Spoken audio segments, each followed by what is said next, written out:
Hi there. Today I wanted to talk about what it looks like to start to trust yourself after you have experienced a traumatic event.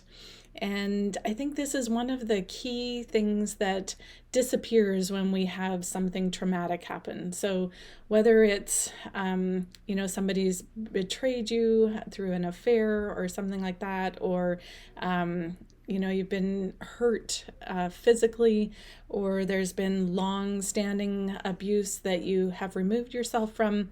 One of the things that gets taken away from you through a traumatic event is your voice and the ability to choose, the ability to trust yourself that you know what you're doing or you know how to take care of yourself, because it feels like that was ripped away from you.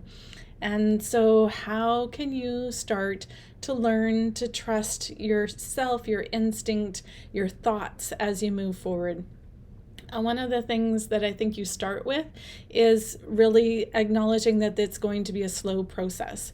So when you start a relationship with somebody or you learn new technology, it takes a while to trust that that person or that thing is actually going to do what you want it to do and to follow through and to be someone or something that you can trust to show up every time you need them.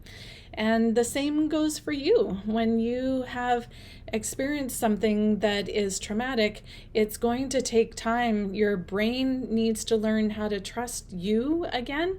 And I know that sounds kind of weird, but it needs to know that you know how to protect you again. A lot of that starts with paying attention to what's going on in your body. So when your gut clenches, when your shoulders tense up, when you get that whoop kind of feeling, paying attention to that. What is that saying? And you don't have to act on it right away.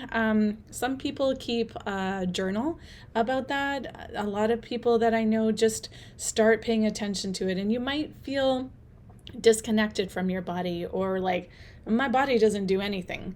But as you slow down and really pay attention to what your physical body is telling you, it can help you so much in learning to trust that you know how to take care of yourself and you know how to respond in different situations. You want to also start asking yourself, what do I believe in a situation? So there's been lots of opportunities for this in the last year or so to really self-examine, like, what are my beliefs in this area? Whether it's about certain people in your life, or about the bigger things, some of the racism, some COVID. What are the things that you believe? What are your core beliefs? And it's pretty hard to trust that you're doing the right thing or that you're actually going towards where you want to if you don't really know where you start. And so really spending some time, examining, questioning yourself and learning how to trust that. The next thing would be, now as you kind of start to figure out what you believe in something, then ask somebody else that you already kind of look up to or trust in different situations. What do they think about this? Or saying, hey, like, I'm thinking I'm going to do this. What do you think? Do you think that's a good step? And just, kind of, measuring your response against somebody that you already trust. And I'm not saying to use that like you always go with what somebody else thinks, but using that as a measuring stick. Does that confirm what I'm thinking? Is what they're saying kind of not sitting right? So what do I actually believe? Another tip for starting to trust yourself is you don't have to respond immediately to every request made of you. So if somebody asks you to look after their kids, or if somebody asks you to do something that's outside of your comfort zone, give yourself permission to say, can I think on that? I'll get back to you by this time, or something like that. It's okay to not respond to everybody's needs when they want you to respond to them. you want to respond. You don't want to leave them hanging if that person is important to you. And yet, if you're starting to learn how to trust, do I want to say yes? Do I want to say no? Is that something that actually I believe in or want to make happen? It's okay to say, give me a minute or give me a day to get back to you. Another thing that it's also okay to say is, I don't feel safe with this person or in this situation. You get to choose whether you say that out loud or by your actions, but starting to exercise that ability to step away from an uncomfortable conversation, step into a conversation, telling someone, I'd rather we don't talk about that, or even as much as figuring out if this job is a place that's safe for you to be.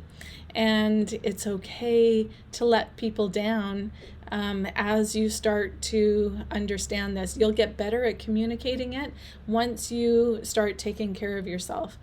One of the things that kind of helps me to visualize this is that, and I always think it kind of sounds weird, but your body experiences life first.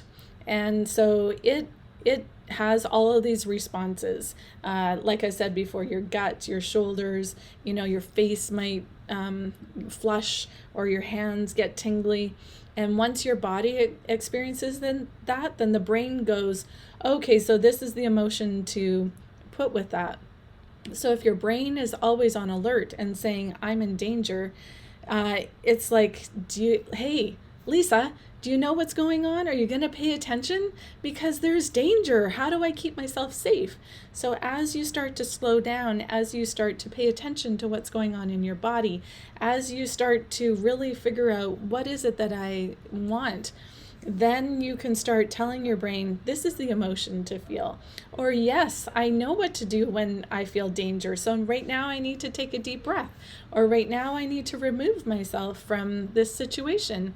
And then that congruity starts to happen and that trust within you starts to grow, which translates into other relationships as well. So I hope this helps.